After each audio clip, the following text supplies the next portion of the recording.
Here for a second, just so I don't get that shit in my eyes.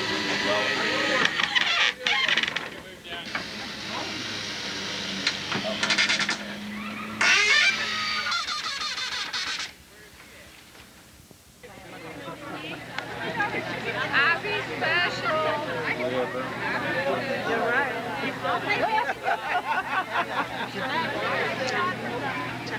Is that a Secret Service thing? Shut up. There is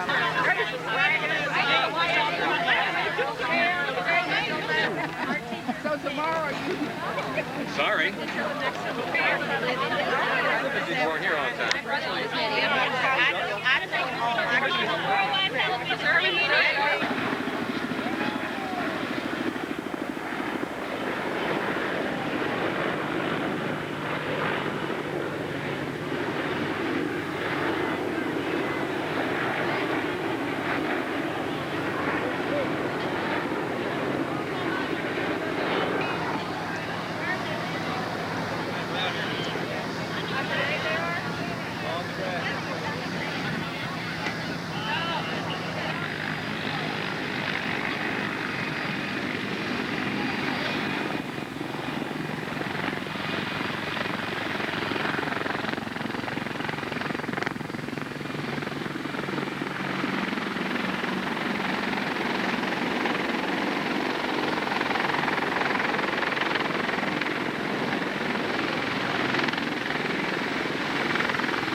We just want to come out a little bit today and say hello to you. Welcome the President.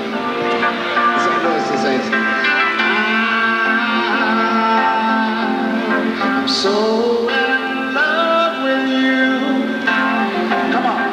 Whatever you want to do, yeah, come on, it's all right with me. 'Cause you make me feel so brand new.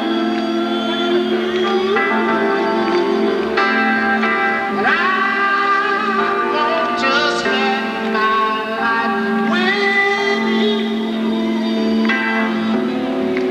Let me say that seems all day since we've been together. Is anybody here from Missouri? Loving you forever is what I need. Oh, let me be the one you come running to. And I'll never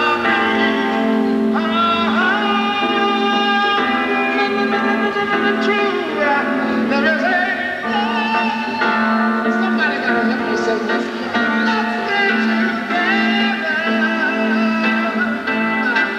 Loving you times are good or bad.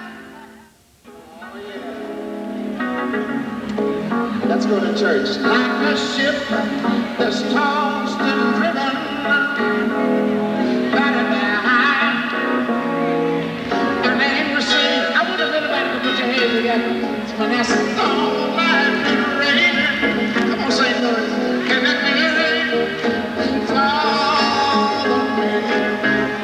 And I look around and I wonder why God's rich fortune seem to pass me by. One of these is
to this magnificent educational park. I want to tell you that the president's plane has landed.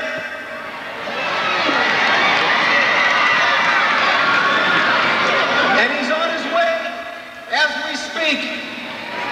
But before he comes, we're going to have some elected officials, local elected officials, make some very brief remarks. I want you to know I grew up just a few blocks from here. And it is so exciting to be back here at such a magnificent new facility. Just 1 month ago, you and I made history. And I want to thank you because I know that I owe it all to each and every one of you. So thank you.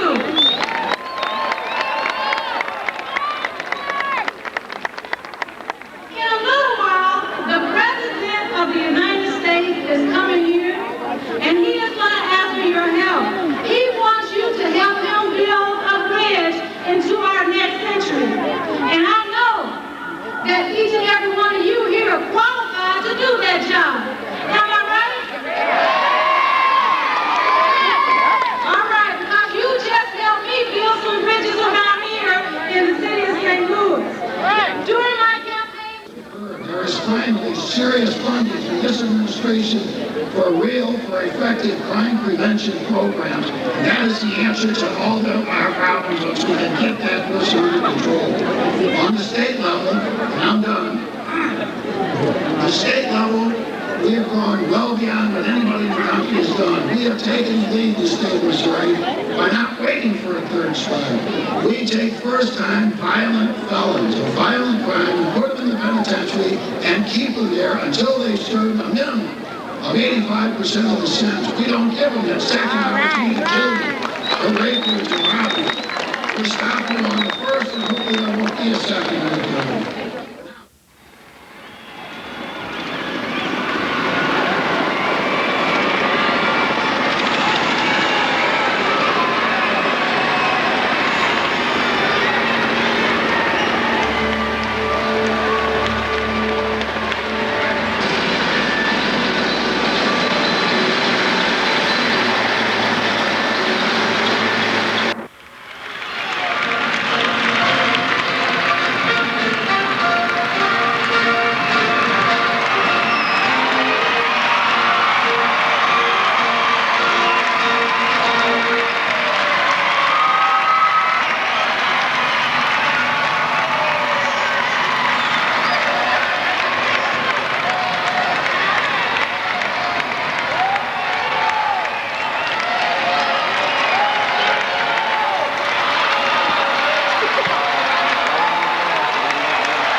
you to this magnificent, this beautiful, fabulous Samuel Shepherd Gateway Educational Complex. How about that?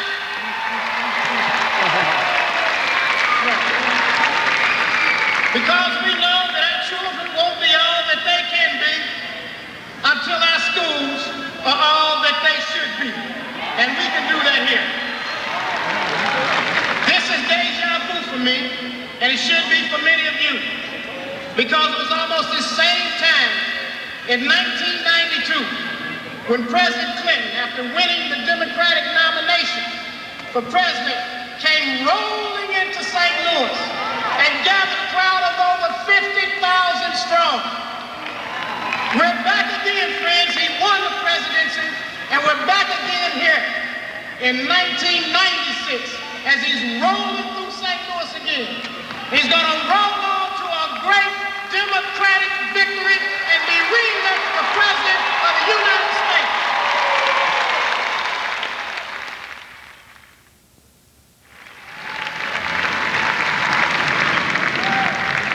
Thank you, Mayor Bosley, and welcome to everybody here. We're delighted to be here with our president.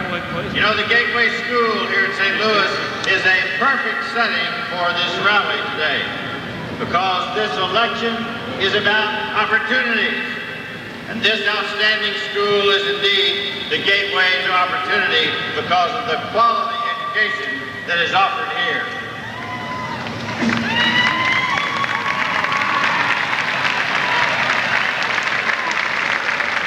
Our party, the Democratic Party, stands for those opportunities. You know, we've just been through 2 years of the Dole Gingrich Congress.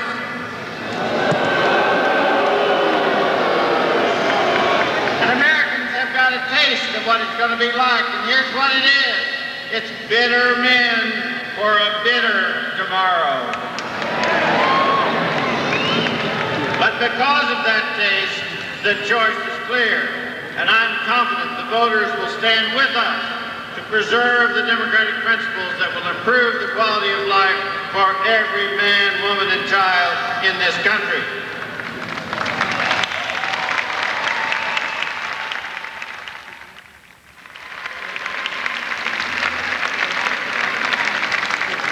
Thank you, Mr. Governor, and thank you, Mayor Bosley.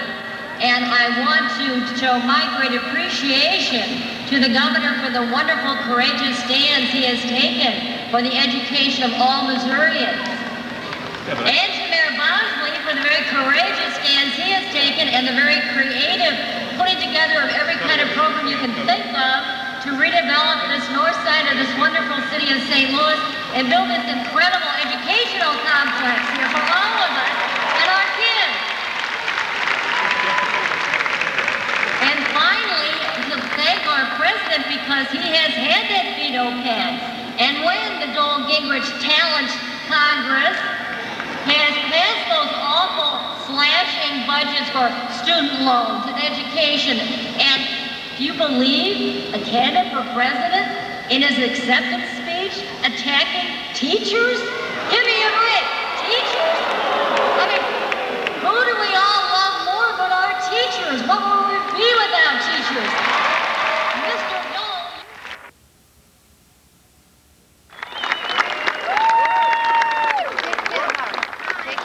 Isn't it great to have a president who doesn't just talk about education, but actually does something about it? Isn't it great to have a president who doesn't just talk about jobs, but creates 10 million new jobs in the last 4 years? Isn't it great to have a president who isn't trying to build a bridge to the past, but is trying to build a bridge to the 21st century in the future? Isn't it great to have a president who's going to be re-elected for 4 more years?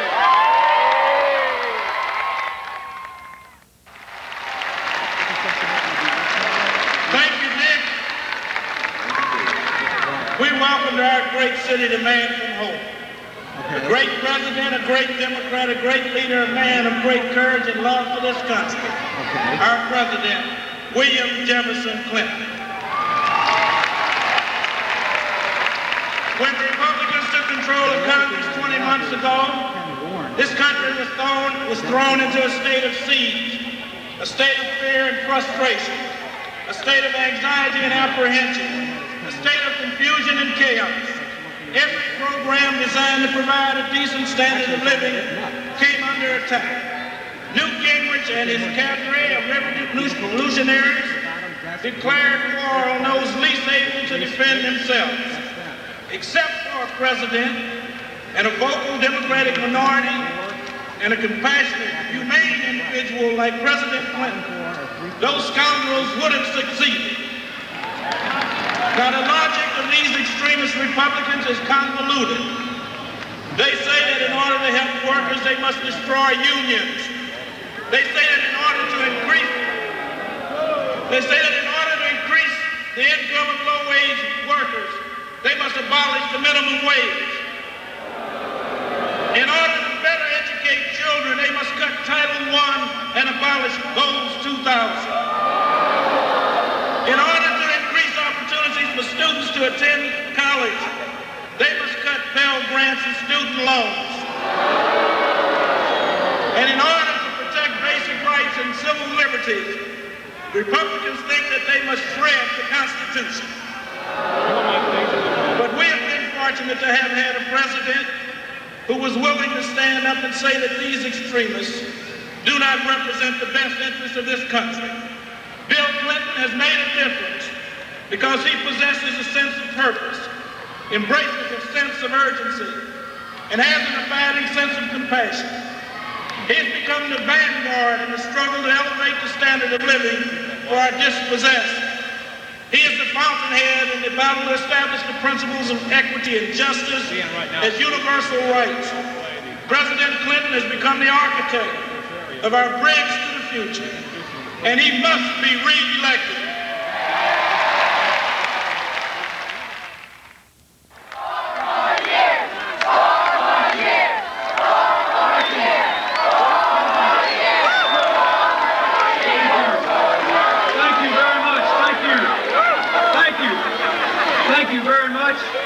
Ladies and gentlemen, it is wonderful to be here. Thank you for this vast sea of people. Thank you for all these wonderful signs, students for Clinton, teachers for Clinton. This one is, I'm from Haines, Arkansas. I'm from Hope, Arkansas. Good for you. My favorite one is that one back there that said, I'd vote for anyone smart enough to marry Hillary. Thank you very much.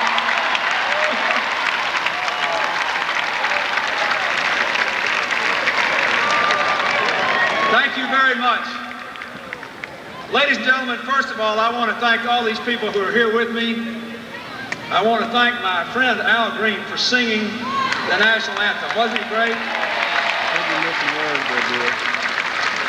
I want to thank those who preceded us on the program, your controller, Darlene Green, your president of the Board of Aldermen, Francis Slay, Representative O.L. Shelton, our Democratic chair, the county prosecutor, Bob McCulloch, Dr. Hammonds, the superintendent, all the principals who are here, the people from the school board, the state treasurer, Bob Holden, state secretary of state, Becky Cook, Joe Carmichael, our state Democratic chair, Senator Banks, thank you for being here.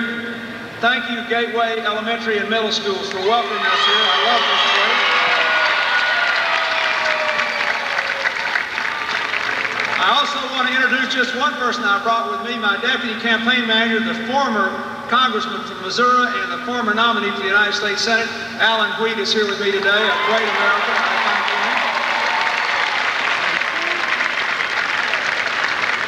I want to thank your mayor for his aggressive leadership in education and housing and fighting crime, and proving that this city can be given back to its people, and that just as the motto of this school says, if you empower people and give them a chance to make the most of their own lives, they will do it. That's his philosophy, and that's what we're doing together.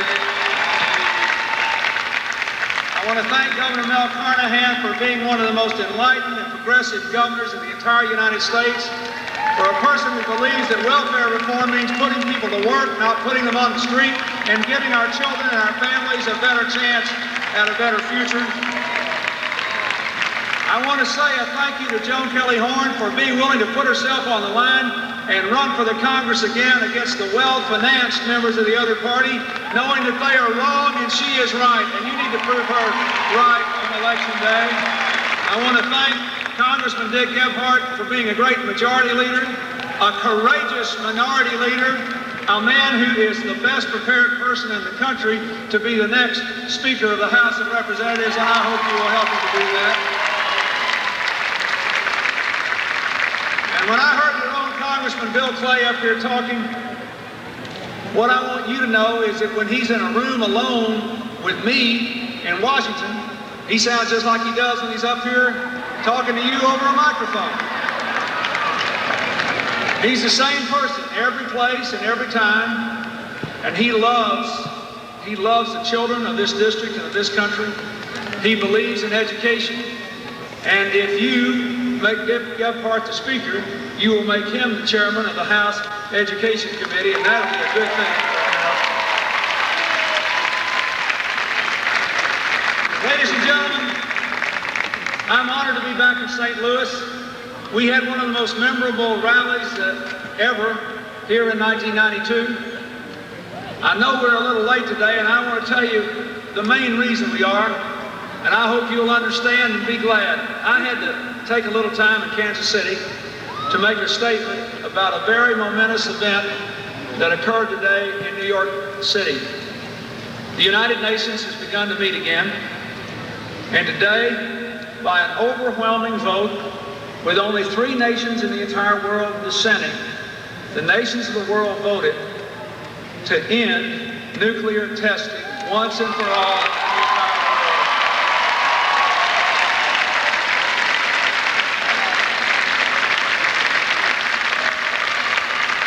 I came into office determined to lift the cloud of nuclear threats from our children and our future. We got the countries of the world to agree not to sell or develop nuclear weapons and give them to other people. We ended a nuclear program in North Korea. We finally succeeded in removing most of the nuclear weapons from any place that was in the old Soviet Union. There are no nuclear missiles pointed at the children of the United States tonight for the first time since the dawn of the nuclear age. Now, if we can see this all the way through with the vote of these nations today, it means that we will be able to take another giant step toward ensuring the safety of our planet and our children and the children of the world if we can ban forever nuclear testing, a dream first born by President Eisenhower and President Kennedy so long ago. It's a great day for America and a great day for the world.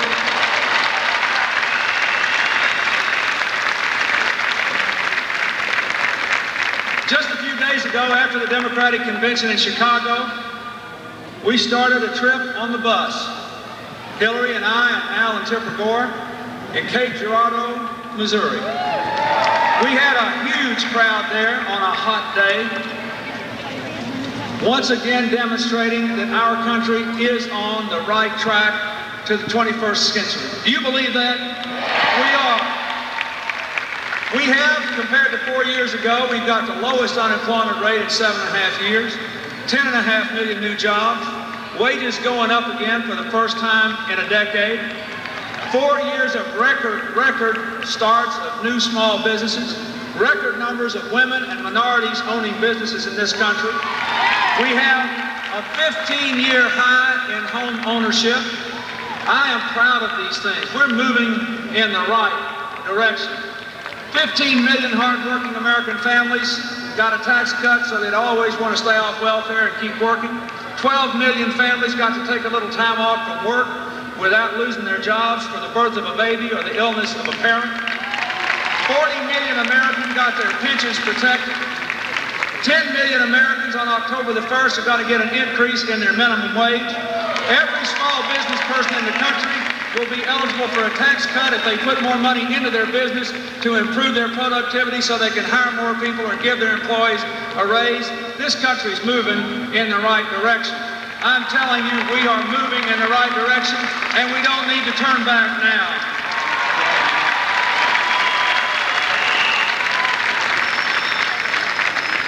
Here in St. Louis, I was talking to the mayor about something called the Brownfields Initiative. That doesn't mean anything to most of you, but it will before long.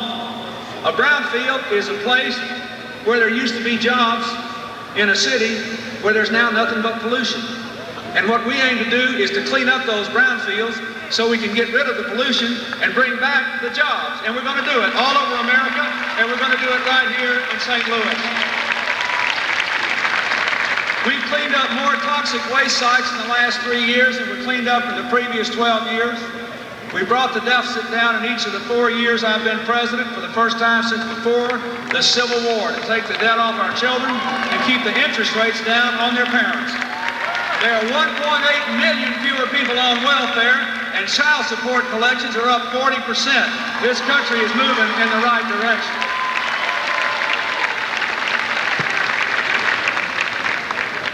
I came into this job that you gave me, and Missouri sure played a big role in giving me this job for 4 years. And I thank you. With a simple vision for these little children here, I wanted us to go into the next century with the American dream alive and well and real for every person who is willing to work for it. I wanted us to be one strong community coming together, not drifting apart, made stronger by our differences, not made weaker by them. I wanted us to continue to lead the world for peace and freedom and prosperity, and we are on the right track. And let me say that I have tried to practice the politics of what to do instead of who's to blame. I don't care much about who's to blame, but in elections, you do have to make choices. And it's important to know what decisions are being made. And when you think about Bill Clay and Dick Gephardt or Joan Kelly Horn, when you think about the races for Congress and the race for president, there's some things that are important to know. In 1993 and 1994, we said yes to reducing the deficit in a way that was fair to all Americans and continue to increase our investment in education and protecting the environment and protecting Medicare and Medicaid. And the folks on the other side, they said no. We said yes to a crime bill that put 100,000 police on the street and banned assault weapons. And they said no. We said yes to a less expensive student loan program that gave young people the option to repay it as a percentage of their income. And all of them said no. We said yes to the AmeriCorps program that gives people a chance to solve problems in their communities and earn money for college. And the leaders of their party said no. We said yes to the family leave law, and the leaders of their party said no. We said yes to a tax cut for the 15 million Americans with children in their homes that are working the hardest for the most modest wages, and they all said no. We said yes to the minimum wage increase, and most of them said no. We said yes to more funds for Head Start, for smaller classes, for safe and drug-free schools, and they said no. And then, when they had their turn, they said, we'll balance the budget by giving people like the president who didn't need it a tax cut, and cutting Medicare, destroying Medicaid's guarantee of 30 years to poor children and pregnant women and middle-class families with members with disabilities and the elderly in nursing home, by cutting back on education when we need to be investing more, by weakening our environmental protection when we need to be doing more. That's what they said yes to, and then we had our chance, and we said no. We said no. And that's really what this election is all about. It's a clear, unambiguous choice about building a bridge to the future or going back to a past that didn't work the first time. That is the choice. It's a choice between building a bridge that's wide and strong enough for all of us to walk across arm in arm, or trying to recover a past that is not recoverable. My fellow Americans, that's what this election is about. I want to build a bridge to the future that keeps our economy growing strong so that every single person who is willing to work has a chance to work and to be a part of the American dream. Will you help me build that bridge? Now, that means we do have to balance the budget. Every time I say this in Washington, all the experts say, now, Mr. President, don't go into a city where most of the voters are Democrats anyway and talk about balancing the budget because it bores people. People don't care about it unless the economy's in bad shape and they think it'll fix it. Let me tell you why you ought to care about it. Our Republican friends said something last year I agree with. They said if we had no plan to balance the budget, interest rates would be 2% higher because the government would be borrowing money, the same money you're trying to borrow. You know what that means? You figure it out when you go home tonight. What would 2% mean on your home mortgage, your car payment, your credit card payments? It's a lot of money. What would 2% mean to all these business people? You want to borrow money in St. Louis to start new businesses or extend their businesses so they can hire more people. That's a lot of money. It would be bad for the economy. So we say, yeah, let's balance the budget, but let's do it without gutting Medicare, Medicaid, education, and the environment. Yes, let's have a tax cut, but let's have a tax cut to people who need it, to help them raise their children and educate their children and save for a home and save for a college education and save for health care, and let's pay for that tax cut. Let's don't go back. Let's don't go back and adopt an unwise tax program that sounds so great. Oh, I'll give you more money, they say. What they don't say is, I'll give you more money, and then we'll have to cut Medicare, Medicaid, education, the environment, even more than we tried to cut it before, and the deficit will go up, so you'll have higher interest rates. I say, let's build that bridge to the future. We don't want to go back to that past. We tried it the first time, and we didn't like it. Let's keep going. Will you help me build that bridge to the future? 10 million American children, 10 million of them, are still living within 4 miles of a toxic waste dump. If you'll stick with us, we'll clean up 2/3 of those, the worst ones, in the next 4 years, so that all of our children will be growing up next to parks, not poison. Will you help me build that bridge to the future? We want to finish the job of putting 100,000 police on the street. We've got the law in the books, but they've tried twice to stop it. I don't know why. The crime rate is down dramatically. The murder rate in St. Louis has dropped dramatically. It is not complicated. We got police on the street working with the friends and neighbors of people who care about their neighborhoods and their children. We can bring the crime rate down. We've got it down for 4 years in a row. If we bring it down for 4 more years in a row, we may finally get to where we like living in this country and we feel secure in all of our neighborhoods, in all of our cities. Will you help me build that kind of bridge to America's future?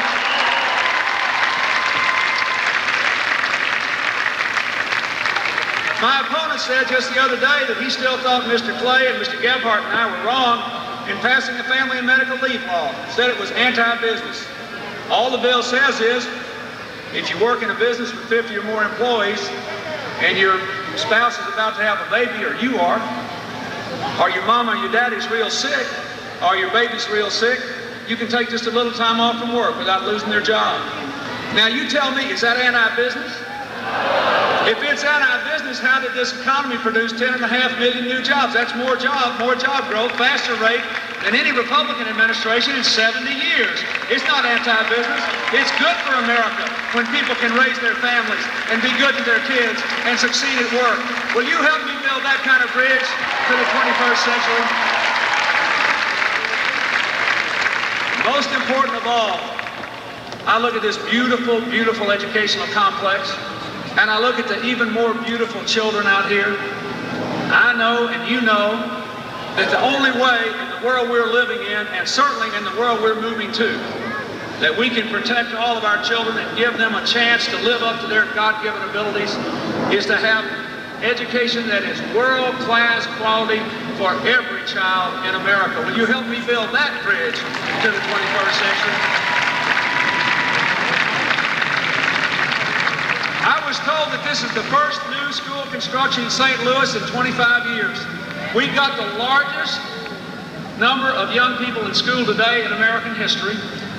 I was in a school the other day in Tampa, Florida, a beautiful old school where there were 5 or 6 trailers outside, prefab buildings that had to be brought in just to house the students.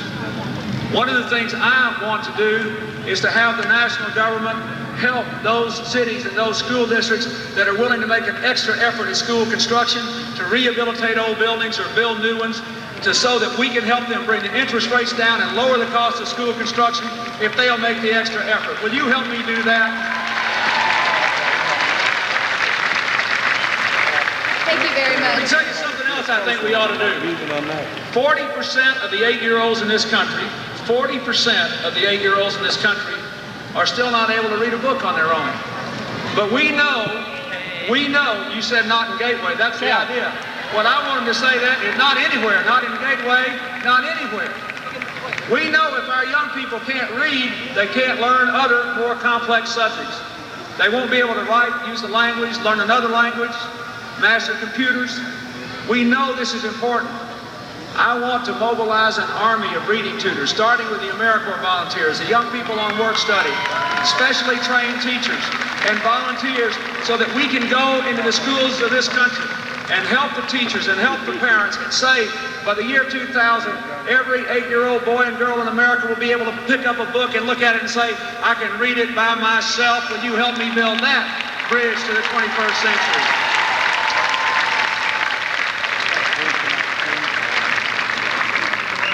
Let me say one other thing. We have got the chance now, for the first time in the history of our country, to give every child, no matter where that child lives, no matter how poor their neighborhoods, the same access to the same information in the same way, at the same time, as the children of the wealthiest school districts in America, because of technology. It requires computers in every classroom. It requires trained teachers on those computers, and it requires us in the next 4 years to hook up every one of those classrooms in every school in America to the information superhighway, to the internet, the World Wide Web.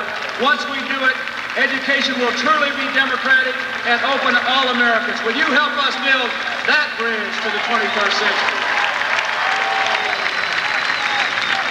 And finally, let me say, we have got to put a college education within reach of every single American who wants to go and is willing to work. The scholarships, the AmeriCorps program, the approved student loan program, all this has helped, but we want to do more. I want us in the next 4 years to make at least 2 years of community college education as universal for every American of any age who wants to do it as a high school education is today. Will you help us do that? I want to do it in the following way. I want us to say to everybody, we will give you a tax credit, a refundable tax credit for up to $1,500 a year. That will cover the typical community college tuition in any state at any community college. Nearly every American lives within driving distance of a community college, and every American needs at least that much education. That's the right kind of tax cut for America, to send the American people to school. I want to give the American families a tax deduction for the cost of any tuition after high school, undergraduate, postgraduate, you name it, at any age, up to $10,000 a year. Will you help me do that?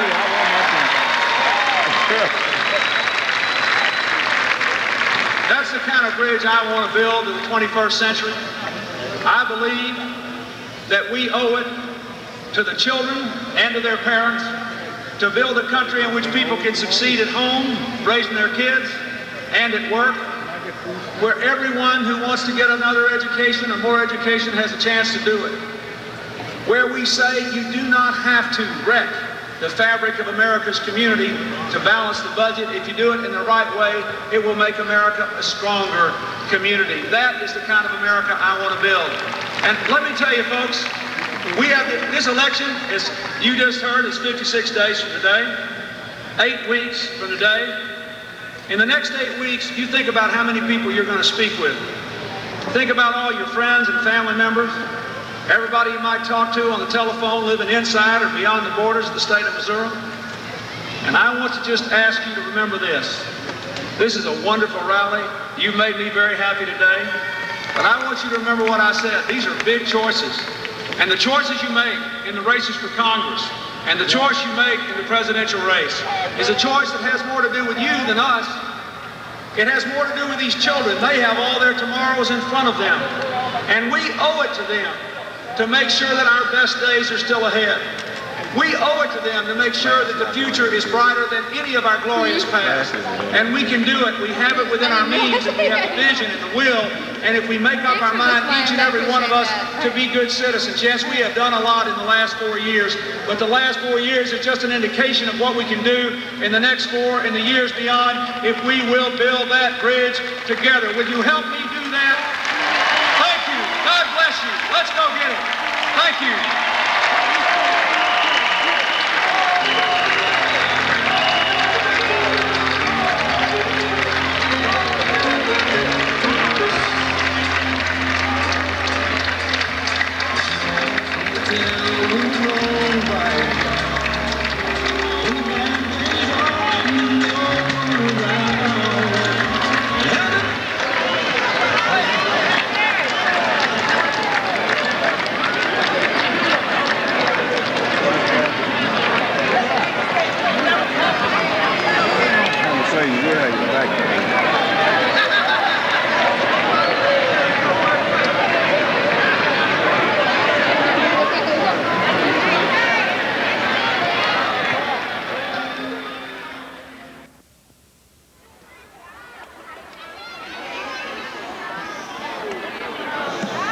Audio check. Audio check, 1, 2, 1, 2. Can you hear me out there?